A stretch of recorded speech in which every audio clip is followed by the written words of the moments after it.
ఢిల్లీ భాజపా కేంద్ర కార్యాలయంలో మీడియా సమావేశం నిర్వహిస్తుండగా అధికార ప్రతినిధి జీవీఎల్ నరసింహారావుపై ఓ వ్యక్తి చెప్పు విసిరాడు.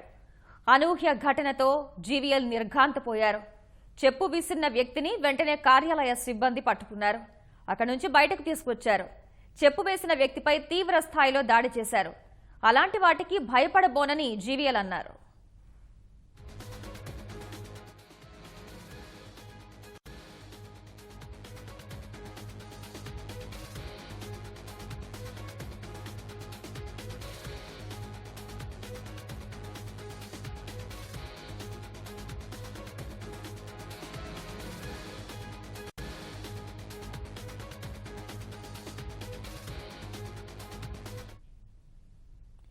ఢిల్లీ భాజపా కేంద్ర కార్యాలయంలో మీడియా సమావేశం నిర్వహిస్తుండగా అధికార ప్రతినిధి జీవీఎల్ నరసింహారావుపై ఓ వ్యక్తి చెప్పు విసిరాడు.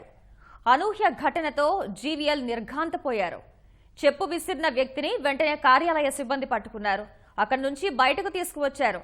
చెప్పు వేసిన వ్యక్తిపై తీవ్ర స్థాయిలో దాడి చేశారు. ఇలాంటి వాటికి తాను భయపడబోనని జీవీఎల్ అన్నారు.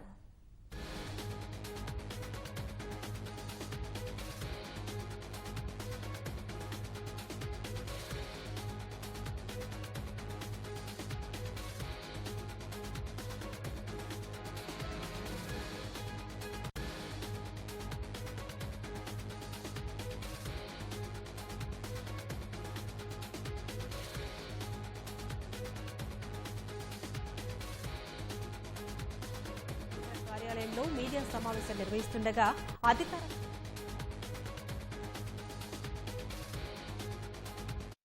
నిర్ఘాంతపోయారు. చెప్పు విసిరిన వ్యక్తిని వెంటనే కార్యాలయ సిబ్బంది పట్టుకున్నారు. అక్కడి నుంచి బయటకు తీసుకువచ్చారు. చెప్పు వేసిన వ్యక్తిపై తీవ్ర స్థాయిలో దాడి చేశారు. ఇలాంటి వాటికి భయపడబోనని జీవీఎల్ అన్నారు. దీనికి సంబంధించిన పూర్తి సమాచారాన్ని మా ప్రతినిధి అరుణ్ అందిస్తారు. అరుణ్, చెప్పండి. కొద్దిసేపటి క్రితం జీవీఎల్ నరసింహారావు భాజపా కేంద్ర కార్యాలయంలో మీడియా సమావేశం నిర్వహించేందుకు వచ్చారు. మీడియా సమావేశంలో భోపాల్ నుంచి బీజేపీ తరఫున పోటీ చేస్తున్న ప్రజ్ఞా సింగ్ సంబంధించినటువంటి వివరాలను అందించడంతో పాటుగా నిన్న క్యాండిడేట్ గా భోపాల్ అభ్యర్థిగా ప్రజ్ఞా సింగ్ ను ప్రకటించిన తర్వాత కాంగ్రెస్ నేత, కాంగ్రెస్ అభ్యర్థిగా ఉన్నటువంటి దిగ్విజయ్ సింగ్ చేసిన వ్యాఖ్యలను ఖండిస్తూ జీవీఎల్ ప్రసంగిస్తున్న సమయంలోనే కాన్పూర్ కు చెందినటువంటి శక్తి భార్గవ్ అనే వ్యక్తి, అతను డాక్టర్ గా కూడా ఉన్నారు, డాక్టర్ కూడా, ఆయన జీవీఎల్ నరసింహారావుపై తన బూటు విసిరి అక్కడే ఉండిపోయారు మీడియా సమావేశ మందిరంలోనే. వెంటనే మీడియాకు సంబంధించినటువంటి వ్యక్తులు, అదేవిధంగా బీజేపీ కార్యాలయ సిబ్బంది ఇద్దరు కూడా పట్టుకుని బయటికి తీసుకువెళ్ళడం జరిగింది. అయితే ఇదే సందర్భంలో కాంగ్రెస్ పార్టీకి సంబంధించినటువంటి వ్యక్తులకు కౌంటర్ ఇస్తున్న సమయంలో నిన్న కాంగ్రెస్ పార్టీ చేసినటువంటి వ్యాఖ్యలకు బీజేపీ నుంచి జీవీఎల్ నరసింహారావు సమాధానం ఇస్తున్న తరుణంలో ఇటువంటి ఘటన చోటు చేసుకుంది. ఇదే సందర్భంలో జీవీఎల్ నరసింహారావు కూర్చున్న స్థలం నుంచి బయటికి కదలకుండా కాంగ్రెస్ పార్టీని తిట్టినా, లేదు కాంగ్రెస్ పార్టీకి సంబంధించినటువంటి వ్యక్తులు ఇటువంటి దాడులకే పాల్పడతారంటూ అదే సందర్భంలో జీవీఎల్ కూడా వ్యాఖ్యానించడం జరిగింది.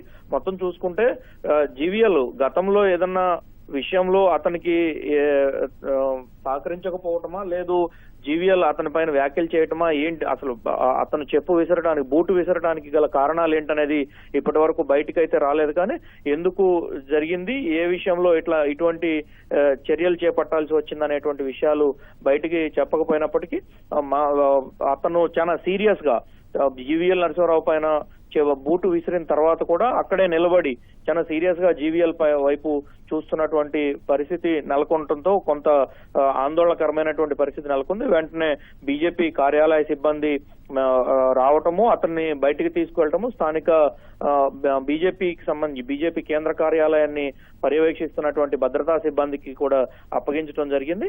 ఎందుకు ఈ విధంగా చేశాడు, ఏ కారణం రీత్యా చేశాడు అనేటువంటి విషయాలు బయటికి రావాల్సి ఉంది. ధన్యవాదాలు అరుణ్.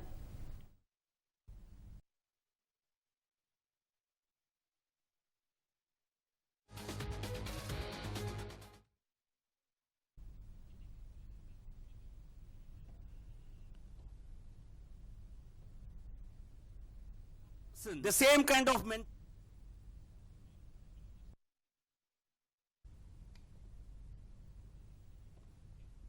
ఢిల్లీ భాజపా కేంద్ర కార్యాలయంలో మీడియా సమావేశం నిర్వహిస్తుండగా అధికార ప్రతినిధి జీవీఎల్ నరసింహారావుపై ఓ వ్యక్తి చెప్పు విసిరాడు.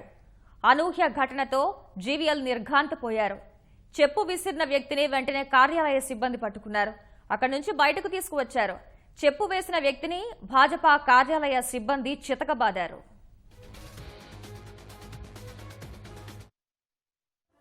This was a condemnable action on the part of the Congress party. This is yet another attempt by another Congress-inspired person. The same kind of mentality. I think I would request all of you to please continue sitting here. Because we won't get deterred by these. We will not be deterred by such negative elements. We condemn this action and we expect the entire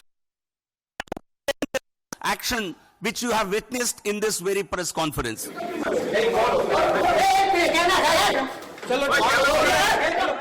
camera नहीं है camera on करिए इसका camera है क्यों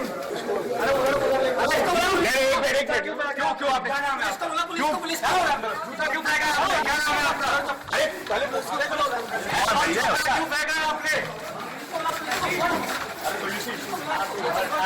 कौन है ये BJP headquarter This man is being taken out of the BJP. क्यों